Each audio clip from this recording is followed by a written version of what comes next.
ପ୍ରଥମ ସାମୁଏଲ ଅଧ୍ୟାୟ 11। ଅନନ୍ତର ଅମନ୍ୟ ନାହସ ଆସି ଜାବେଶ ଗିଲିୟତ ସମ୍ମୁଖରେ ଛାଉଣି ସ୍ଥାପନ କଲା। ତହିଁରେ ଜାବେଶର ସମସ୍ତ ଲୋକ ନାହସକୁ କହିଲେ, ତୁମ୍ଭେ ଆମ୍ଭମାନଙ୍କ ସହିତ ଏକ ନିୟମ ସ୍ଥିର କର, ତେବେ ଆମ୍ଭେମାନେ ତୁମ୍ଭର ସେବା କରିବା। ତେଣୁ ଅମନ୍ୟ ନାହସ ସେମାନଙ୍କୁ ଉତ୍ତର କଲା, ତୁମ୍ଭ ସମସ୍ତଙ୍କର ଦକ୍ଷିଣ ଚକ୍ଷୁ ଉପୁଡ଼ା ଗଲେ ମୁଁ ତୁମ୍ଭମାନଙ୍କ ସହିତ ନିୟମ ସ୍ଥିର କରିବି, ଆଉ ମୁଁ ତଦ୍ୱାରା ସମସ୍ତ ଇସ୍ରାଏଲ ଉପରେ ଅପମାନ ଥୋଇବି। ତେବେ ଜାବେଶର ପ୍ରାଚୀନମାନେ ତାହାକୁ କହିଲେ, 7 ଦିନ ଆମ୍ଭମାନଙ୍କୁ ଛାଡ଼ିଦିଅ, ଆମ୍ଭେମାନେ ଇସ୍ରାଏଲ ସୀମାର ସର୍ବତ୍ର ଦୂତ ପଠାଇବା। ତହିଁରେ କେହି ଯେବେ ଆମ୍ଭମାନଙ୍କୁ ଉଦ୍ଧାର କରିବାକୁ ନ ଥାଏ, ତେବେ ଆମ୍ଭେମାନେ ବାହାର ହୋଇ ତୁମ୍ଭ ନିକଟକୁ ଆସିବୁ। ଏଥି ଉତ୍ତାରେ ଦୂତମାନେ ସାଉଲଙ୍କର ବାସସ୍ଥାନ ଗିବିଆକୁ ଆସି ଲୋକମାନଙ୍କ କର୍ଣ୍ଣଗୋଚରରେ ସେହିସବୁ କଥା କହିଲେ। ତହିଁରେ ସମସ୍ତ ଲୋକ ଆପଣା ଆପଣା ରବ ଉଠାଇ ରୋଦନ କଲେ। ଏହି ସମୟରେ ଦେଖ, ସାଉଲ କ୍ଷେତ୍ରରୁ ବଳଦମାନଙ୍କ ପଛେ ଆସୁ ଆସୁ ଉପସ୍ଥିତ ହେଲେ। ଆଉ ସାଉଲ ପଚାରିଲେ, ଲୋକମାନଙ୍କର କ'ଣ ହେଲା ଯେ ସେମାନେ ରୋଦନ କରୁଅଛନ୍ତି? ତହିଁରେ ସେମାନେ ଜାବେଶର ଲୋକମାନଙ୍କ କଥା ତାଙ୍କୁ ଜଣାଇଲେ।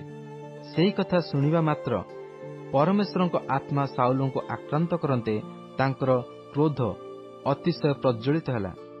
ତେଣୁ ସେ 1 ହଳ ବଳଦ ନେଇ ଖଣ୍ଡ ଖଣ୍ଡ କରି କାଟିଲେ ଓ ଦୂତମାନଙ୍କ ହସ୍ତରେ ଇସ୍ରାଏଲ ସୀମାର ସର୍ବତ୍ର ତାହା ପଠାଇ କହିଲେ, ଯେ କେହି ବାହାରି ସାଉଲ ଓ ସାମୁଏଲଙ୍କର ପଶ୍ଚାତଗମନ ନ କରେ, ତାହାର ବଳଦମାନଙ୍କ ପ୍ରତି ଏହିପରି କରାଯିବ। ତେଣୁ ସଦାପ୍ରଭୁଙ୍କଠାରୁ ଲୋକମାନଙ୍କ ଉପରେ ଆଶଙ୍କା ପଡ଼ନ୍ତେ ସେମାନେ ଏକ ମନୁଷ୍ୟ ପରି ବାହାର ହୋଇ ଆସିଲେ। ତେବେ ସେ ବେଶକରେ ସେମାନଙ୍କୁ ଗଣନା କଲେ। ତହିଁରେ ଇସ୍ରାଏଲ ସନ୍ତାନଗଣ 3 ଲକ୍ଷ ଓ ଜିହୁଦାର 30,000 ଲୋକ ହେଲେ। ଏଥି ଉତ୍ତାରେ ସେମାନେ ସେହି ଆଗତ ଦୂତମାନଙ୍କୁ କହିଲେ, ତୁମ୍ଭେମାନେ ଜାବେଶ ଗିଲିୟଦର ଲୋକମାନଙ୍କୁ କୁହ, କାଲି ଖରାବେଳେ ତୁମ୍ଭେମାନେ ଉଦ୍ଧାର ପାଇବ। ତହିଁରେ ଦୂତମାନେ ଆସି ଜାବେଶର ଲୋକମାନଙ୍କୁ ତାହା ଜଣାନ୍ତେ ସେମାନେ ଆନନ୍ଦିତ ହେଲେ।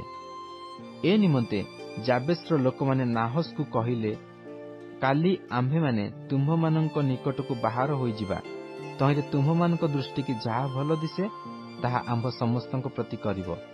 ପରଦିନ ସାଉଲ ଲୋକମାନଙ୍କୁ 3 ଦଳ କଲେ।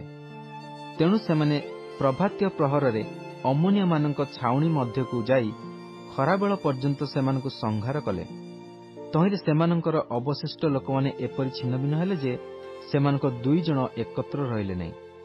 ଏଥି ଉତ୍ତାରେ ଲୋକମାନେ ସାମୁଏଲକୁ କହିଲେ, କିଏ କହୁଥିଲା କି ସାଉଲ ଆମ୍ଭମାନଙ୍କ ଉପରେ ରାଜା ହେବ? ସେହି ଲୋକମାନଙ୍କୁ ଆଣ, ଆମ୍ଭେମାନେ ସେମାନଙ୍କୁ ବଧ କରିବା। ମାତ୍ର ସାଉଲ କହିଲେ, ଆଜି କୌଣସି ଲୋକର ପ୍ରାଣଦଣ୍ଡ ହେବ ନାହିଁ, କାରଣ ଆଜି ସଦାପ୍ରଭୁ ଇସ୍ରାଏଲ ମଧ୍ୟରେ ଉଦ୍ଧାର ସାଧନ କରିଅଛନ୍ତି। ଅନନ୍ତର ସାମୁଏଲ ଲୋକମାନଙ୍କୁ କହିଲେ, ଆସ, ଆମ୍ଭେମାନେ ଗିଲଗଲକୁ ଯାଇ ସେଠାରେ ପୁନର୍ବାର ରାଜତ୍ୱ ସ୍ଥିର କରିବା।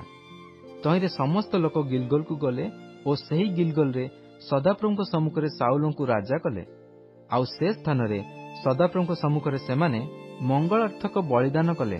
ପୁଣି ସେହି ସ୍ଥାନରେ ସାଉଲ ଓ ଇସ୍ରାଏଲର ସମସ୍ତ ଲୋକ ମହା ଆନନ୍ଦ କଲେ।